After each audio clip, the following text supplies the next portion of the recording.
ಆಯ್ತು ರೀ ಹೋಗ್ತೀನಿ. ಮೇಲಿನ ಹೊರಕ್ಕೆ ಹೋಗಿರಲು ಹೇಳಿ ಬರ್ತೇನೆ. ಈ ಹಣವನ್ನು ಜೋಪಾನವಾಗಿ ಮನೆಯಲ್ಲಿಡು. ಹಾಗೆ ಸಿಂಗಲ್ ಬಿಲ್ ತೆಗೆದುಕೊಂಡು ಬಂದ್ರ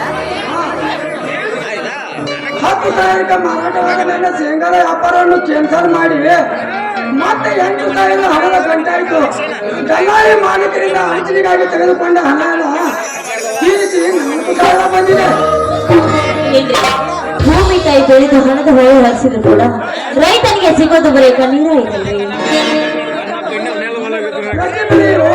ಇದೇ ರೀತಿ ಶ್ರೀಮಂತರ ಸತ್ತಾಗಿ ಹೋದರೆ ರೈತನ ಬಾಳ ನೀರಿನ ಸಂದೇಹವಿಲ್ಲ ಸಂದೇಹವಿಲ್ಲ. ಏನು ಕಂತ ನೋಡ್ತಾನೋ ಭಗವಂತ.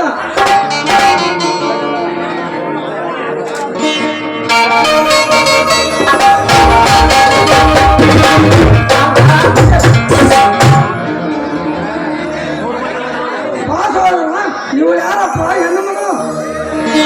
ಅಲ್ಲ, ಇವಳ ಸ್ಥಿತಿ ತೋಳದ ಬಾಯಲ್ಲಿ ಕುರಿಮೆರೆಸಿಕೊಂಡ ಇತ್ತಲ್ಲ, ಕುರಿಮೆರೆಸಿಕೊಂಡ ಇತ್ತು.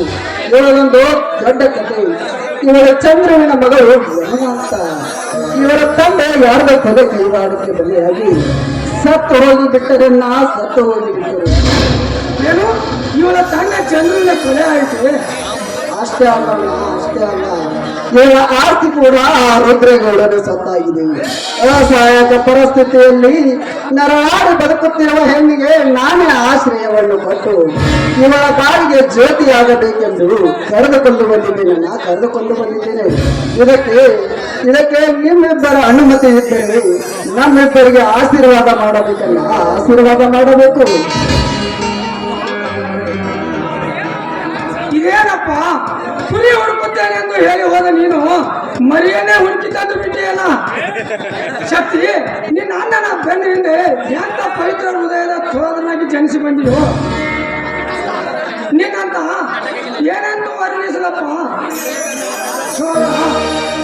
ನನ್ನ ಆತ್ಮೀಯರ ಮಮತೆಯ ವಾಸ್ತವ್ಯವನ್ನು ನಿನ್ನ ಹೃದಯದಲ್ಲಿ ಇಟ್ಟು ಪೂಜಿಸುತ್ತಿರುವ ಎಂದಾಗ ಈ ಕಾರ್ಯಕ್ಕೆ ಅನುಮತಿ ಕೊಡಲಾರೇನೇನು? ಹಿಂದೆ ಮುಂದೆ ನಿಮ್ಮಿಬ್ಬರ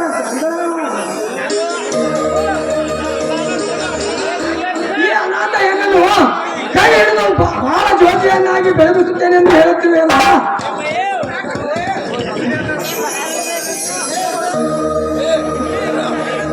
ಜಗದೊಡೆಯ ರೈತನೇ ಎಂದ ಸಕಲ ಮಾತನ್ನು ನೀನು ಸಾಕು ತಪ್ಪದೆ ಪಾಲಿಸಿದೆ ಎಂದ ಮೇಲೆ ಹಿಂದೆ ಮುಗಿಯಲಿ ನಿಮ್ಮಿಬ್ಬರ ಗಂಧರ್ವ.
ಶಿವಶಕ್ತರೇ ಬಳಗ ಬೇರೆ ಕಾರ್ಯಕ್ರಮ ಹಮ್ಮಿಕೊಳ್ಳಕ್ಕಾಗ್ತಿದೆಯಲ್ಲ?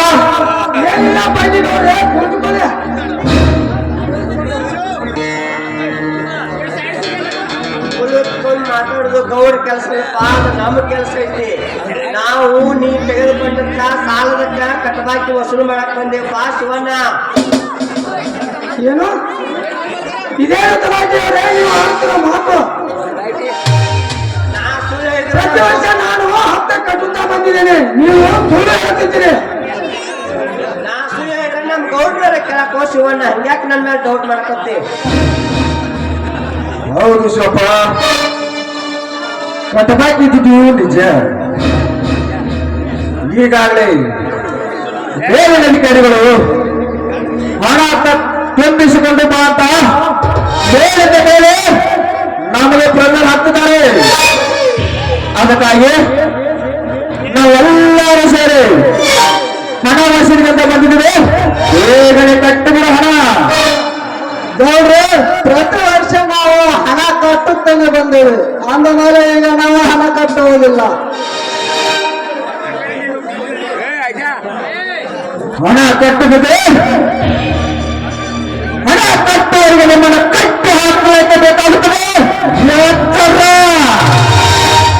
ನಮ್ಮನ್ನು ಕಟ್ಟಿ ಹಾಕುವ ನಮ್ದು ಭ್ರಷ್ಟವಾಗಿ ಮಾತನಾಡಬೇಕು. ಏನ ಗೌರವ ತಲಾಟೆ ಕೈಯಲ್ಲಿರುವ ಅಧಿಕಾರ ಶಕ್ತಿ ಸುತ್ತ 20 ಹಳ್ಳಿಗೆ ನಾನು ರೈತರ ಅಧ್ಯಕ್ಷರಾದಾಗ 10 ಮಿಲಿಯನ್ ಮಾತನಾಡಿದ್ರೆ ಎಷ್ಟು ಕಲ್ಲಬೇಕಾಗುತ್ತದೆ ಮಗನೇ ಜೋತೆ.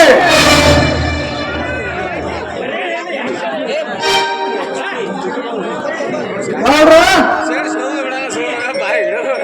ಇಂದು ಹೇಳಿ ನಮ್ಮ ಮೇಲೆ ಅಧಿಕಾರ ನಡೆಸಲಿಕ್ಕೆ ನೀವೇನು ಉತ್ತರ ತಾಲೂಕಿನ ತಹಸೀಲ್ದಾರನ ಹೆಚ್ಚಿಗೆ ಮಾತನಾಡುವ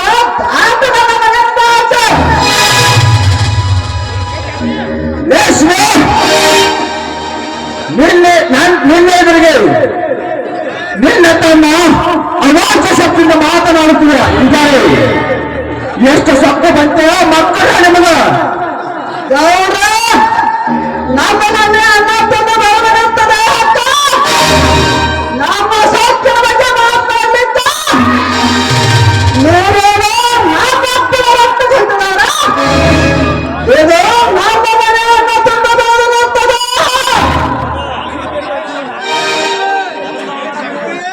ನಿನ್ನ ಮನೆ ಅನ್ನ ತಂದ ಬೇಗದು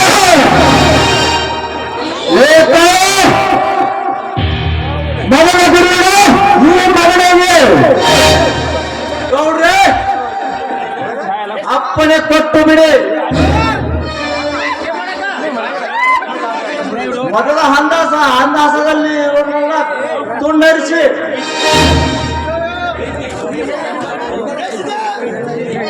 ಮನೆಗೆ ಬೆಂಕಿ ಹಚ್ಚಿ ಬಿಡ್ತೇನೆ.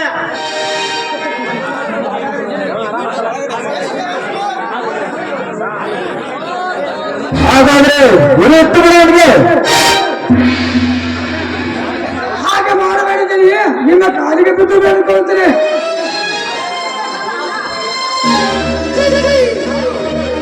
ಏನು ಅರಿಯದ ತಮ್ಮನ ಮಾತನ್ನು ನೀವೇನು ಮನಸ್ಸಿಗೆ ಹಚ್ಚಿಕೊಳ್ಳಬೇಡಿ ಅಂತ ಹೇಳಿತನ ಮಾತಾಡ್ತೇನೆ ನಾನು ಇವರಿಗೆ. ಇವರು ನನ್ನ ಗುರಿ ಇಡುವ ಮೊದಲು ನಿನ್ನ ಆಜ್ಞೆ ಈಗಲೇ 3 ರಂಗವನ್ನು ಚಂದಾಡಿಸುತ್ತದೆ. ಪಾಪಿ ಹೀಗೆ ಅದೆಲ್ಲ ಎದುರಾಗಿ ಮಾತನಾಡಬಾರದು. ಕೊಡಬೇಕಾದ ಹಣ ಕೊಡುವುದು ನಮ್ಮ ಕರ್ತವ್ಯ.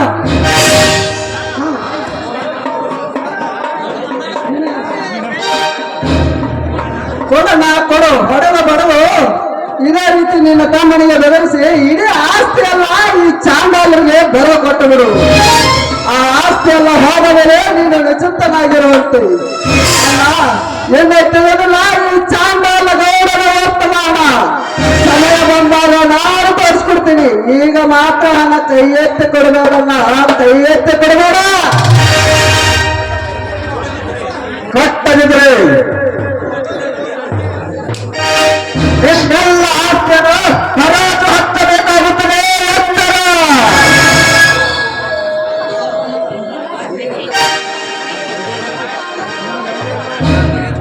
ಸ್ವಲ್ಪ ಹಣದ ಸಲುವಾಗಿ ತುಡುಕಬೇಡ ಶಿವಣ್ಣ. ವಿಚಾರಿಸಿ ನೋಡು. ಗೌಡರ ಸಾಲವೆಂದೇ ವಿಷಸರ್ಪವಿದ್ದಂತೆ ಎಂದು ನಿನಗೆ ಮೊದಲೇ ಹೇಳಿದ್ದೇನೆ. ಈಗ ತಕರಾರು ತೆಗೆದರೆ ಕೇಳುವವರಾರು ಹೇಳುವವರಾರು. ಸುಮ್ಮನೆ ಗೌಡರಿಂದ ನೀನು ತೆಗೆದುಕೊಂಡಂತ ಹಣವನ್ನು ಸುಮ್ಮನೆ ಕೊಟ್ಟು ಬಿಡು. ಇದಕ್ಕೇನಾದ್ರೂ ನೀನು ತಪ್ಪಿದರೆ ನೀನಿಬ್ಬರು ಅಣ್ಣ ತಮ್ಮಂದಿರು ಹುಚ್ಚರಾಗೋದಂತೂ ಖಂಡಿತ. ನೇಕಲ್ಕರ್ಲೆ ಹೆಚ್ಚಿಗೆ ಮಾತನಾಡಿಸಿದ ನಿನ್ನ ಕೆಲಸ ಮುಗಿಸ್ಕೊಂಡು ಹೋಗ್ತೇವೆ. ಅದನ್ನು ಬಿಟ್ಟು ಬೇರೆ ಏನಾದ್ರೂ ಮಾತಾಡಿದ್ರೆ ನಿನ್ನ ಕಷ್ಟ ಶಬ್ದಕ್ಕೆ ಎಚ್ಚರದಿಂದ ಹೋಗ. ಎಂತ ಮಾತನಾಡಿಸಿಬಿಟ್ರಿ ಗೌಡ್ರೆ ಈ ಪುಣ್ಯ ಎಂದು ನನಗೆ.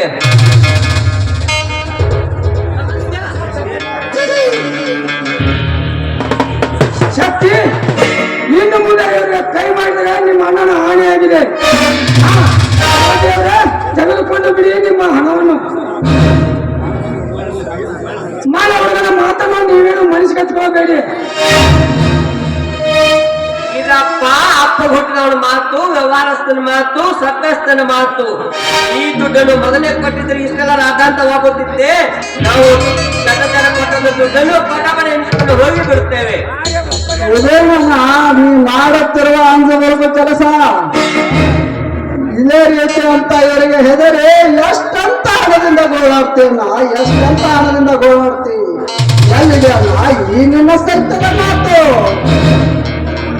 ಸತ್ಯದ ಮಾತು ಈ ಕಲಿಯುಗದಲ್ಲಿ ಸತ್ತು ಹೋಗಿದೆ ತಮ್ಮ.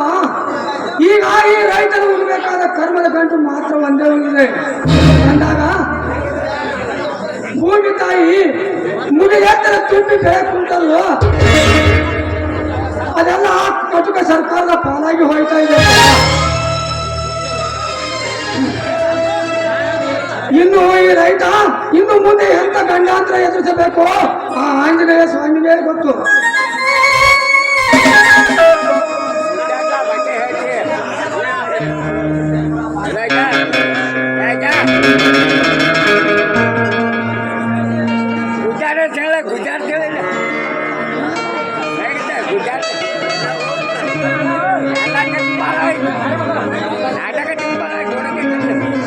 ಶಕ್ತಿ ಅವ್ರ ಮನೆ ಅಂದ್ರ ಇದೇನ್ರಿ? ಇದೇ ಬನ್ನಿ ಸಾಹೇಬ್ರೆ, ಏನಾಗಬೇಕಿತ್ತು? ಬರ್ಬೇಕಾದ ಬಾಕಿ ಬರ್ಬೇಕಾಗಿತ್ತು, ಅದಕ್ಕ ಬಂದಣ. ಪ್ರತಿ ವರ್ಷ ನಾನು ಹಪ್ತೆ ಕಟ್ಟುತ್ತಾನ ಬಂದಿದ್ದೀನಿ ಸಾಹೇಬ್ರೆ. ನೀವೇನು ಸುಳ್ಳು ಹೇಳ್ತಿದ್ರೆ ಬೇಕಾದ್ರೆ ನನ್ನ ಹತ್ರ ಪಾವತಿ ಇದೆ, ತಂದು ಕೊಡ್ತೀನಿ. ಅಂದ್ರೆ ನಿಂಗೆ ತಿಳಿಸಿ ಹೇಳೋದೈತನ.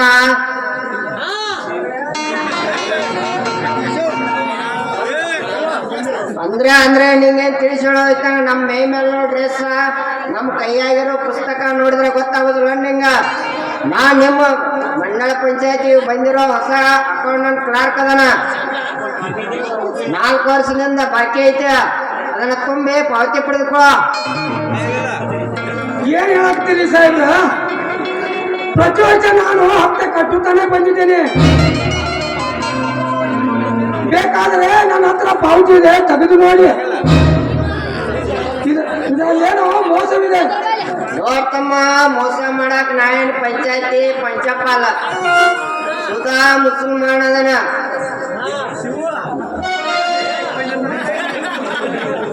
ಏನು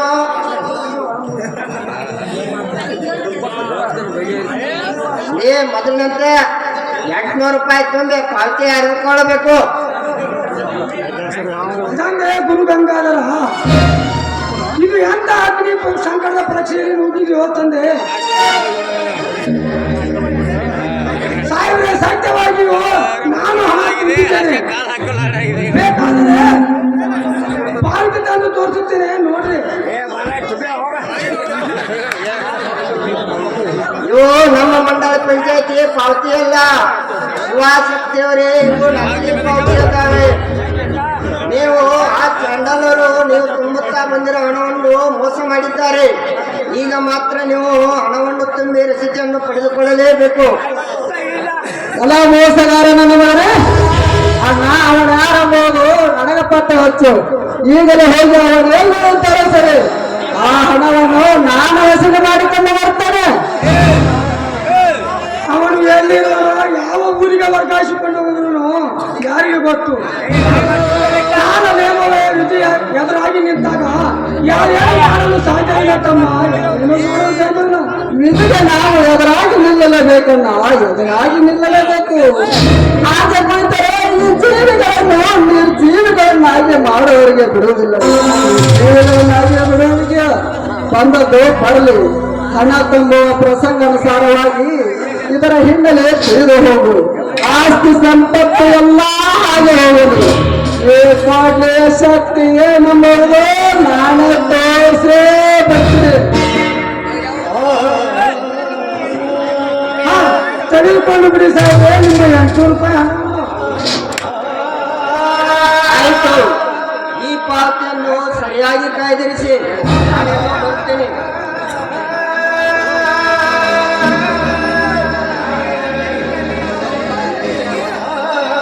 ಸೋದರ, ಪ್ರತಿ ಪ್ರತಿ ಬೆಳೆಯಲು ಇದೇ ರೀತಿ ಅನ್ಯಾಯವಾಗುತ್ತಾ ಹೋದರೆ ಎಂತ ಬದುಕಬೇಕು ಈ ರೈತ ಈ ಸಮಾಜದಲ್ಲಿ?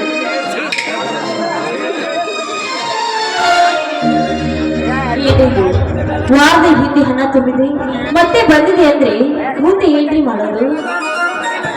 ಏನು ಮಾತನಾಡೋದಕ್ಕೂ ನಿರ್ಗತಿಕನಾಗಿದ್ದೇನೆ ಗಂಗ ನಾನು. ಒಮ್ಮೆ ನೋಡಿದರೆ ಈ ಹಾಳು ಸರ್ಕಾರವನ್ನು ಸುಟ್ಟು ಹಾಕಬೇಕನ್ನಿಸುತ್ತದೆ. ಆದರೆ ಏನು ಮಾಡಲಿ, ಎಷ್ಟು ಸಹಿಸಿಕೊಳ್ಳಲಿ? ಓ ತಂದೆ ಗಂಗಾಧರ, ಈ ರೀತಿ ಈ ರೈತರನ್ನು ಗೋಳ ಹಾಕುವುದು ನೋಡೋದರೆ ನಿನಗೆ ಸರಿ ಕಾಣುತ್ತದೆ?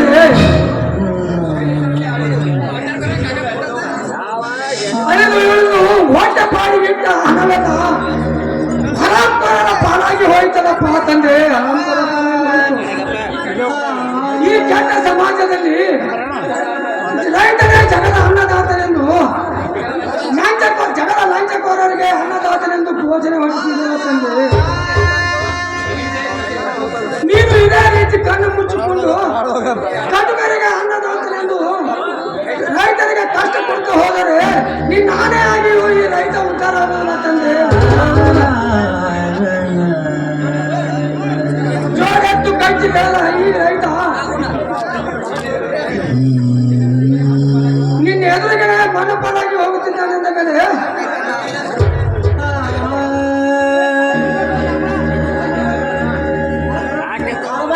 ಬೇಡ, ಸ್ವಲ್ಪ ಸಮಾಧಾನ ತೆಗೆದುಕೋ. ಎಷ್ಟು ಸಹಿಸಿಕೊಳ್ಳಲಪ್ಪ? ನಮ್ಮ ಸೃಷ್ಟಿಸಿದ ಈ 4 ವೇದಗಳನ್ನು ಒಬ್ಬ ರಾಕ್ಷಸನೆಂಬ ರಾಕ್ಷಸ ಅವುಗಳನ್ನು ನಡೆಸುತ್ತಿದ್ದಾನೆ. ಆ 4 ವೇದಗಳನ್ನು ನೀರಿನಲ್ಲಿ ಮುಳುಗಿಸಿ ಈ ಜಗತ್ತನ್ನೇ ಕತ್ತಲಾಗಿಸಿದಾಗ ಈ ರೈತನ ಕೈಕಾಲಗಳನ್ನು ಚಂಡಾಲರು ಕತ್ತರಿಸಿಕೊಂಡು ಈ ರೈತನ ಬಾಳನೆ ಕತ್ತಲಾಗಿ ಬಿಟ್ಟನಪ್ಪ, ಕತ್ತಲಾಗಿಸಿ ಬಿಟ್ಟರು.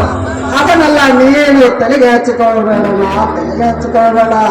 ಅದಕ್ಕೆಲ್ಲ ನಾನಿದ್ದೀನಿ. ಆ ಲಂಚಕೋರ ಚಾಂಡಾಲರನ್ನು ಬಂದು ಈ ಜಗತ್ತಿನ ಅನ್ನದಾತ ರೈತನಪ್ಪನೇ ಸತ್ಯ ಅನ್ನುವಾಗ ಮಾಡದಿದ್ದರೆ ನಾನು ನಿನ್ನ ತಮ್ಮ ಶಕ್ತಿನೇ ಅಲ್ಲ ಅಂತ ಹೇಳಿ ನನಗೆ ನಂಬಿಕೆ ಇದೆಪ್ಪ. ನೀನು ಹೇಳಿದ ಕೆಲಸ ಮಾಡುವ ಗಂಡು ಎಂದು ಈಗ ಮುಗಿದು ಹೋಗಲಿ ನಿಮ್ಮಿಬ್ಬರ ಮದುವೆ ಕಾರ್ಯ.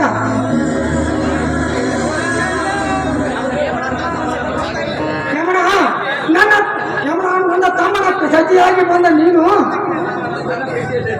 ನಿನ್ನ ಪ್ರೀತಿಯ ಚರಿತ್ರೆ ಈ ಕನ್ನಡ ನಾಡಿನಲ್ಲಿ ಅಮರವಾಗಿ ಉಳಿದಿದೆ.